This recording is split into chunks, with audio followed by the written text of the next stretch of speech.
Hello everyone, कैसे हैं आप सभी। उम्मीद है आप सभी बहुत अच्छे होंगे। और आज की क्लास में एक तरीके से ये क्लास ही होगी आपकी, क्योंकि आज हम डिस्कस करने वाले हैं आपको क्या क्या प्रिपरेशन करनी है, किस तरीके से आपको प्रिपरेशन करनी है। अगर आप एमपीएड की प्रिपरेशन करना चाहते हैं तो आपको क्या क्या बातों का ध्यान रखना पड़ेगा, सिलेबस आपका क्या रहेगा, पूरा का पूरा सिलेबस हम पूरा डिस्कस करने वाले हैं। उससे पहले अगर आप को इसका पीडीएफ चाहिए इस सिलेबस का, तो आप ले सकते हैं हमारे टेलीग्राम चैनल पर जाके। आपको सर्च करना है route to physical education, link description में दिया है, आप जाके ज्वाइन करो। और हमारी एमसीक्यू सीरीज चल रही है 10,000 एमसीक्यू सीरीज, जो कि आपको बहुत मदद देगी। आपको उसकी पीडीएफ भी टेलीग्राम के चैनल में डेली मिल जाएगी। तो आइए बात करते हैं आपके एंट्रेंस एग्जाम जो सीयूईटी के अंडर में होने वाले हैं, आपके एमपीएड के एंट्रेंस एग्जाम। तो इसके आपके दो पार्ट्स में एग्जाम होंगे। एक्चुअली में पार्ट ए, इसमें आपका होगा 25 क्वेश्चंस एमसीक्यूज, सारे ऑब्जेक्टिव टाइप होंगे। उसमें आपका English, general awareness, mathematical aptitude and analytical skills, बस ये आपके नॉर्मल सी 25 नंबर का आपका यूं लगा लीजिए कि 25 एमसीक्यूज इसमें से आएंगे। बाकी आपके 75 ऑब्जेक्टिव क्वेश्चंस आएंगे, वो आएंगे पार्ट बी में से, जिसमें आपका पूरा फिजिकल एजुकेशन का सिलेबस दिया है। तो ये एक्चुअली में देखिए, सबसे पहली चीज तो आपके अभी दो यूनिवर्सिटीज है फिजिकल एजुकेशन की। अगर हम बात करें सेंट्रल यूनिवर्सिटी ऑफ पंजाब और सेंट्रल यूनिवर्सिटी ऑफ हरियाणा, इसमें आपका अभी इनका सिलेबस दिया गया है खाली। और अभी कोई और यूनिवर्सिटीज अगर इसमें जुड़ेंगी तो वो भी इस सेम सिलेबस को फॉलो करेंगी जो सीयूईटी के अंडर में दे रखा है। तो ये सारी बात है, जितनी भी यूनिवर्सिटीज जुड़ने वाली है। बाकी बात रही एलएनआईपी की, एलएनआईपी का एमपीएड का सिलेबस क्या रहेगा, उसको भी हम अगली वीडियो में डिस्कस करेंगे। डेफिनेटली उसकी भी बात करेंगे क्या क्या एलएनआईपी का सिलेबस रहने वाला है। तो चलिए वीडियो को डिस्कस करते हैं। पूरा हमारा इसमें टोटल कितनी यूनिट्स है उनके बारे में बात करेंगे, कैसे उसकी प्रिपरेशन करनी है उसके बारे में बात करेंगे। सबसे पहला आपका हिस्टोरिकल पर्सपेक्टिव, यानी कि आपकी हिस्ट्री के बारे में बात करते हैं, जिसमें आपका एंशिएंट ग्रीस की सबसे पहली बात करी है। एंशिएंट ग्रीस में आपका क्या हुआ। नेक्स्ट आपका स्पोर्ट्स इन रोम, इसके बारे में पूछा गया है। और स्पार्टा एंड एथेंस, इसके बारे में बात करी गई है।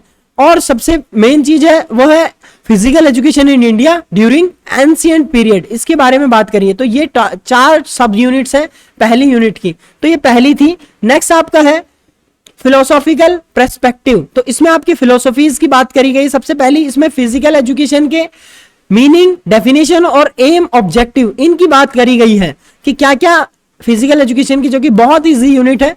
Nature, scope and philosophy of physical education, इसके बारे में बात करी गई है आपकी। बाकी है आइडियलिज्म, प्रैग्मेटिज्म, नेचुरलिज्म, रियलिज्म, इनके क्या क्या इंप्लीकेशंस है फिजिकल एजुकेशन में, इनके बारे में बात करी गई है। जो हमारी एमसीक्यू सीरीज चल रही है उसमें पूरा डायरेक्टली इनसे जो जो रिलेटेड क्वेश्चंस बनते हैं उसके बारे में हमने डिस्कस। अब देखिए हमारी जो एमसीक्यू सीरीज आ रही है 10,000 एमसीक्यूज की, उसमें हम बात कर रहे हैं आपकी। सबसे पहले हमने हिस्ट्री का ले रखा है। हिस्ट्री में हमने सारी ये चीजें कवर करी हैं। सारे आपके आगे आने वाला सिलेबस जो है वो भी कवर होगा। तो हिस्ट्री की जो है सिलेबस अभी वो चल रहा है उसमें, तो उसको फटाफट से देखते रहिए आप। पार्ट 1 से लेके पार्ट 11 तक पूरे कंप्लीट कर दीजिए। नेक्स्ट हमारे एनाटॉमी फिजियोलॉजी की आएगी, फिर बायोमैकेनिक्स, और सारे ही हम धीरे धीरे कवर करेंगे। नेक्स्ट है आपका वो है आपका साइकोलॉजिकल पर्सपेक्टिव। तो साइकोलॉजिकल पर्सपेक्टिव में आपका psychophysical unity of human organism, इसके बारे में बात करा है, उसके बारे में। और नेक्स्ट आपका देखा गया वो है law of learning. Law of learning क्या है, इसके एप्लीकेशंस कैसे कैसे हैं स्पोर्ट्स की सिचुएशन में। थ्योरी ऑफ प्ले दे रखी है, लर्निंग स्ट्रेटेजीज, लर्निंग कर्व क्या है, ट्रांसफर ऑफ लर्निंग, जिसमें आपके पॉजिटिव, जीरो और नेगेटिव, इस तरीके से तीनों की बात आपको करनी होगी। नेक्स्ट आपका practical application of psychology of physical education, इसके बारे में बात करी है। और पर्सनैलिटी एंड इट्स टाइप, इसमें आपकी क्रैचमर्क की, सेल्डन की, और आपके जिन्होंने भी आपकी पर्सनैलिटी दे रखी है सबके बारे में बात कर रही है। नेक्स्ट आपका है सोशियोलॉजिकल पर्सपेक्टिव, इसमें आपका Orthodox, customs, traditions and physical education, इनका क्या क्या रोल है। नेक्स्ट आपका है फेस्टिवल्स एंड फिजिकल एजुकेशन, इनका कनेक्शन क्या क्या है। सोशलाइजेशन थ्रू फिजिकल एजुकेशन, इनका क्या क्या कनेक्शन है। और उसके बाद में सोशल कॉन्ग्लोमेरेशन, इसका क्या मतलब है, सोशल ग्रुप का क्या मतलब है, इसके बारे में आप देखोगे तो सोशल मीडिया पे आपको अच्छा मिलेगा, फेसबुक इसका बहुत अच्छा एग्जांपल है। नेक्स्ट आपका है primary group and remote group, इसके बारे में बात करना है आपको। Features and importance of culture, इसके बारे में आपको पढ़ना है। Impact of culture on lifestyle, तो ये काफी आपके कई आपके सिलेबस से थोड़े थोड़े से बाहर से भी टॉपिक एक आध उठा के दे रखे हैं। इंट्रोडक्शन ऑफ स्पोर्ट्स, नेक्स्ट आपका introduction of sports training. Sports training जिसमें बहुत से बेसिक सी यूनिट है। सबसे पहले मीनिंग डेफिनेशन दे रखा है, एम एंड ऑब्जेक्टिव दे रखा है, प्रिंसिपल ऑफ स्पोर्ट्स ट्रेनिंग और system of sports training, basic performance, इसमें आपका गुड हाई और गुड और हाई परफॉर्मेंस, बेसिक गुड और हाई परफॉर्मेंस यहां पर आपको देके रखा है, जो कि बहुत इजी है। स्पोर्ट्स ट्रेनिंग का कुछ हैवी नहीं दे रखा है इसमें। किन्सियोलॉजी एंड स्पोर्ट्स फिजियोलॉजी, इसकी अगर हम बात करें तो इसमें आपका सिंपल मीनिंग डेफिनेशन दे रखी है किन्सियोलॉजी की, इंपॉर्टेंस दे रखी है किन्सियोलॉजी की, और बायोमैकेनिक्स की दे रखी है कि क्या क्या आपका रोल हो सकता है फिजिकल एजुकेशन में। टर्मिनोलॉजी, टर्मिनोलॉजी किससे, फंडामेंटल मूवमेंट्स से रिलेटेड, जैसे कि आपकी abduction, adduction, circumduction, rotation, plantar flexion, dorsiflexion, these are the example of terminology related to functional movements। उसके बाद में आपका centre of gravity, equilibrium, line of gravity, इन तीनों के बारे में भी बात करी गई है। और एक और सिलेबस में एक लॉज पोज है, वो मैं आपको बताऊंगा क्या लॉज पोज है। नेक्स्ट है आपका इंट्रोडक्शन ऑफ रिसर्च, इसमें बहुत इजी रिसर्च की दे रखी है कि डेफिनेशन क्या है रिसर्च की, नीड एंड इंपॉर्टेंस क्या है फिजिकल एजुकेशन में रिसर्च की, क्लासिफिकेशन ऑफ रिसर्च और research problem, meaning of research, और मेनली आपका criteria of selection of problem, formulation of research problem, साथ में लिमिटेशन और डिलिमिटेशन भी दे रखी है रिसर्च के बारे में। तो ये 7th यूनिट है। 8th यूनिट में हम बात करते हैं बायोमैकेनिक्स की। बायोमैकेनिक्स में एक दो चीजें रिपीट हो रही है, जैसे इक्विलिब्रियम आपका रिपीट हो रहा है, सेंटर ऑफ ग्रेविटी आपका रिपीट हो रहा है जो आपका किन्सियोलॉजी में था। तो body lever and their types, तो कौन कौन से टाइप 1, टाइप 2 और टाइप 3 लीवर्स आपको अच्छे से पढ़ने। लॉ ऑफ मोशन आपके तीनों, जो भी आपके तीनों लॉ ऑफ मोशन आपको अच्छे से पढ़ने। उसके बाद में आपका इक्विलिब्रियम की बात करते हैं। स्टैटिक और डायनामिक फोर्सेस के बारे में आपको पढ़ना है and its direction and applications, speed, acceleration और मोमेंटम के बारे में आपको पढ़ना है। तो छोटी सी यूनिट है आपकी ये भी बायोमैकेनिक्स की। नेक्स्ट टेस्ट मेजरमेंट और इवैल्यूएशन की अगर हम बात करें तो इसमें मीनिंग, तीनों का मीनिंग पूछा है सबसे पहले, प्रिंसिपल ऑफ इवैल्यूएशन पूछा है, फॉर्मेटिव और सबमेटिव क्या क्या होते हैं। तो फॉर्मेटिव आप सभी को पता है कि कोई भी चीज जो कि आप किसी भी काम को करने से पहले खुद चेक कर सकते हैं, जिसमें जो कि एक तरीके से आपका एग्जाम्पल ले लें अगर, तो चाय का एग्जाम्पल, जब रिश्तेदार आते हैं तो आप घर में खुद चाय बना के जो खुद किचन में आप टेस्ट कर लेते हो, वो एक एग्जाम्पल है फॉर्मेटिव का। सबमिटिव का क्या है, जब आप रिश्तेदार को दे देते हो तब आपका रिजल्ट आता है पूरा फाइनल, उसमें चेंजेस नहीं कर सकते हो आप कोई भी। उसी तरीके से इसका एक और एग्जाम्पल आप ले सकते हो, जो क्लास के यूनिट टेस्ट होते हैं, मिड टर्म होते हैं, वो आपका फॉर्मेटिव इवैल्यूएशन का एक एग्जांपल है। सबमिटिव का क्या है, फाइनल एग्जाम जो आपके होते हैं वो। तो इस तरीके से इसको डीपली पढ़ना है। नेक्स्ट आपका क्लासिफिकेशन ऑफ टेस्ट, इसमें आपका नॉलेज टेस्ट और फिटनेस टेस्ट, स्किल टेस्ट, तीनों के तीनों आपके अलग अलग हैं। क्राइटेरिया क्या क्या है, टेस्ट सिलेक्शन आपको करना है। तो वैलिडिटी क्या होती है, रिलायबिलिटी क्या होती है, ऑब्जेक्टिविटी, नॉर्म्स एंड स्टैंडर्ड क्या क्या आपके होते हैं, नॉर्म और क्राइटेरिया में क्या डिफरेंसेस होते हैं, ये भी आपसे पूछा जाता है। तो ये बहुत इजी सी टॉपिक है आपके 9। उसी के साथ साथ एक और चीज मैं आपको बताना चाहता हूं कि हमारे बैचेस चालू हो रहे हैं, एमपीएड से रिलेटेड भी, बीपीएड से रिलेटेड ऑलरेडी चल रहे हैं। तो जिनको भी फ्री डेमो हमारे से लेना है तो वो हमसे जुड़ सकते हैं। और 24 तारीख को हमारा, 24 मई को हमारा डेमो क्लास भी है। अगर आपको पसंद आता है तो आप ज्वाइन कर सकते हैं। हमारे प्रीवियस ईयर में भी बहुत सारे सिलेक्शंस हैं, तो उसके लिए आपको दिक्कत नहीं लेनी है। नेट की भी हमारे बैचेस चलते रहते हैं।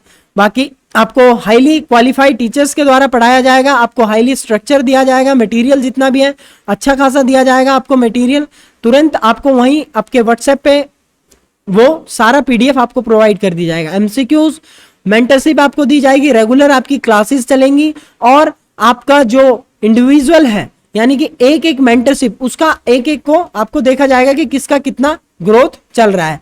चलिए आते हैं वापस से एडवर्टाइजमेंट को छोड़ के। फिजिकल फिटनेस टेस्ट इसके बारे में बात करेंगे। इसमें 4 मेनली आपके पूछे हैं, आफर टेस्ट पूछा है, नेशनल फिजिकल फिटनेस टेस्ट पूछा है, इंडियाना मोटर फिटनेस टेस्ट और JCR पूछा है आपका। ठीक है, तो ये 4 पूछे हैं, सीधे सीधे डिफाइन करें, चारों के बारे में आप इजीली पढ़ सकते हैं।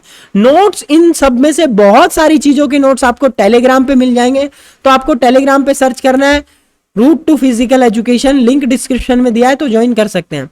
नेक्स्ट आपका है ह्यूमन बॉडी। इसके बारे में सीधा सीधा ये बहुत वास्ट सिलेबस दे दिया है, क्योंकि इसमें सर्कुलेटरी सिस्टम अलग से पूछा है, फंक्शन ऑफ ब्लड पूछा है और ब्लड ग्रुप पूछा है। ये तीनों ही आपके बहुत हैवी टॉपिक्स हैं। ट्रांसफ्यूजन क्या होता है, क्लोटिंग क्या होता है, स्ट्रक्चर ऑफ हार्ट, तो यानी कि आपका हार्ट का फंक्शन भी पूछ लिया है, हार्ट का एक तरीके से एनाटॉमी भी पूछ लिया पूरा आपका। फिर आपका इसमें से बहुत इंपॉर्टेंट क्वेश्चंस बनेंगे हार्ट से रिलेटेड। नेक्स्ट आपका है प्रॉपर्टीज। प्रॉपर्टीज क्या क्या है, ब्लड सर्कुलेशन, ठीक है, सर्कुलेशन ऑफ ब्लड, ये आपका सर्कुलेटरी सिस्टम में ही आ जाता है एक्चुअली में। नेक्स्ट आपका कार्डियक साइकिल। कार्डियक साइकिल भी एक तरीके से इसमें ही हम पढ़ लेते हैं, जब पूरा आपका सिस्टोलिक डायस्टोलिक क्या क्या होता है, पूरा ब्लड प्रेशर क्या होता है आपका, इसको आपको पढ़ना है। और नेक्स्ट आपका है ये भी आपका सिस्टोलिक डायस्टोलिक दोनों ही आपको पढ़ना है।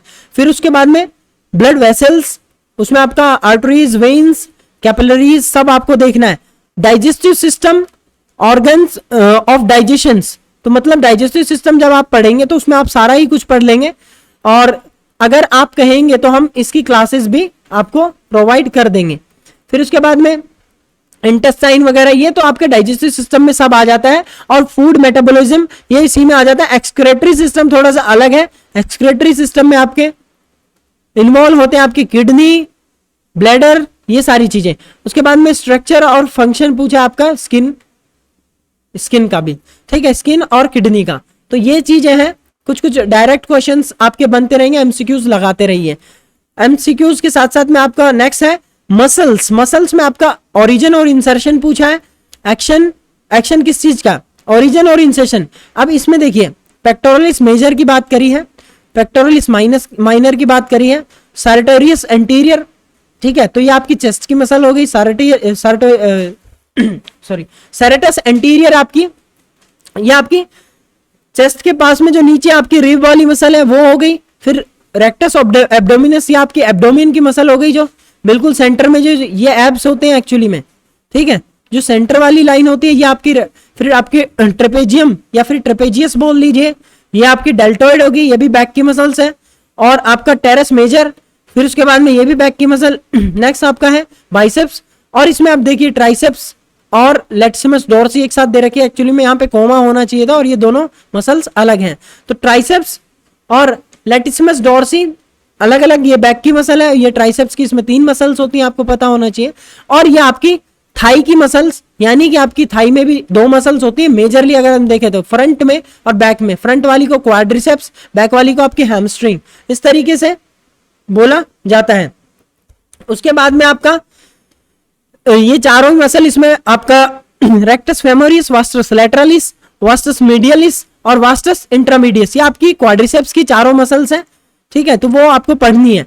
और इनको आपको देखना है, इनके ओरिजिन और इंसेशन क्या है, क्या इनके फंक्शंस है। तो इनसे डायरेक्टली क्वेश्चन बन जाते हैं कि स्क्वाट करते वक्त आपका कौन सा आपका मसल ज्यादा एक्टिवेट होता है और कौन सा आपका इसेंट्रिक फेज में काम करता है, कौन सा कॉन्सेंट्रिक फेज में काम करता है, कौन सी आपकी सपोर्टिव मसल होती है, कौन सी आपकी सेकेंडरी मसल होती है। तो ये सारी चीजें आपसे पूछी जाती है मसल्स की, अगर हम बात करें। Next is sports injuries. इसमें आपका देखिए स्पोर्ट्स इंजरीज में एक तरीके से सिलेबस ही पूरा सेम दे दिया, जो आपका किन्सियोलॉजी का सिलेबस था, बायोमैकेनिक्स का सिलेबस था, वो आपका सिलेबस इसमें डाल दिया है स्पोर्ट्स इंजरीज में। तो ये एक करेक्शन है, जो कि मैं कहूंगा अगर कोई सीयूईटी की तरफ से वीडियो देख रहा हो तो वो इसको थोड़ा सा करेक्शन करें, या फिर अगर कोई आपका जानकार है तो एक बार इस चीज को करेक्ट करवाएं कि किस तरीके से आपका ये 13 यूनिट जो है उसको एक जैसा डाल दिया है आपने, ठीक है। तो ये आपकी स्पोर्ट्स इंजरीज के, मेनली आपकी स्पोर्ट्स इंजरीज में आपका आएगा स्प्रेन, स्ट्रेन, ठीक है, फिर आपका टेंडनाइटिस, या फिर और भी आपकी एक्सटर्नल इंजरीज हो सकती हैं, जैसे कि एब्रेशन, लैक्रेशन, ठीक है, कट, वुंड, ये सारी चीजें आपकी आ सकती हैं स्पोर्ट्स इंजरीज में। तो स्पोर्ट्स इंजरीज को थोड़ा सा अलग से पढ़ के जाना, क्योंकि सिलेबस चेंज होगा ही होगा। नेक्स्ट आपका है इंटरनेशनल मूवमेंट्स इन स्पोर्ट्स।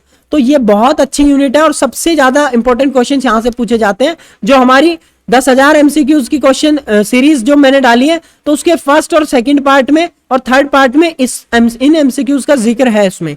तो एंशिएंट और मॉडर्न ओलंपिक्स की इसमें बात करी है, एशियन गेम्स की इसमें बात करी, कॉमनवेल्थ गेम्स की इसमें बात करी गई है। तो ये आपको पता होना चाहिए। इसमें आपके कौन कौन से अपकमिंग ओलंपिक गेम्स हैं, कौन कौन से कॉमनवेल्थ गेम्स हैं आने वाले। ये नेक्स्ट है 15th university central advisory board and recreation. इसमें आपके जितनी भी ये कमिटीज हैं इनके बारे में बात करी गई है। साई को पढ़ना बहुत इंपॉर्टेंट है। एक और चीज यहाँ पे एनएसएनआईएस ये तो बहुत अच्छे सही से लिखा है, लेकिन एलएनआईपी की अगर हम बात करें तो इन्होंने यहाँ पे या तो कोमा देना था या फिर ये इंस्टीट्यूट ऑफ स्पोर्ट्स क्या है, मुझे ये समझ में नहीं आया। ये एक तरीके से जो सिलेबस को थोड़ा सा अच्छे तरीके से बनाते तो सही रहता। बहुत अच्छा सिलेबस, मैं यूं कहूंगा कि एलएनआईपी का सिलेबस थोड़ा सा अच्छा है। एलएनआईपी की अगर हम बात करें तो वो पूरा एक डिटेल्ड सिलेबस है, पूरा सब कुछ उसमें इजीली दिया है सारी चीजें। एलएनआईपी देखो, एलएनआईपी एक खुद में इंस्टीट्यूट है, Lakshmibai national institute of sports. इसको किस तरीके से इंस्टीट्यूट ऑफ स्पोर्ट्स बना दिया, Lakshmibai national institute of physical education. ठीक है, तो ये इंस्टीट्यूट ऑफ स्पोर्ट्स कहां से हो गया, मुझे तो ये समझ में नहीं आया। ठीक है, तो ये इंस्टीट्यूट ऑफ स्पोर्ट्स इसको थोड़ा सा हटाना पड़ेगा। नेशनल स्पोर्ट्स फेडरेशंस और इनके कंपोजिशंस क्या क्या है, फंक्शन क्या क्या है, ये तो इसको देखना थोड़ा सा। ये इंस्टीट्यूट ऑफ स्पोर्ट्स ये ऐसे ही डाल रखा है आपका।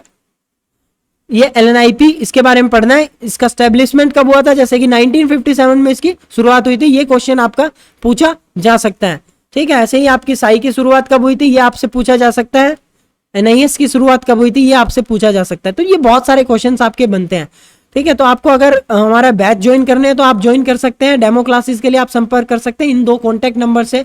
आप मैसेज भी कर सकते हैं व्हाट्सएप पे, और आप अपना नेम, स्टेट, गेम और कहां से आपने बीपीएड किया है वो डिटेल एक बार भेज के अपना स्लॉट बुक करा सकते हैं फ्री डेमो के लिए। फ्री डेमो आप देख लेना कैसे हम पढ़ाते हैं, किस तरीके से हमारे नोट्स अवेलेबल होते हैं।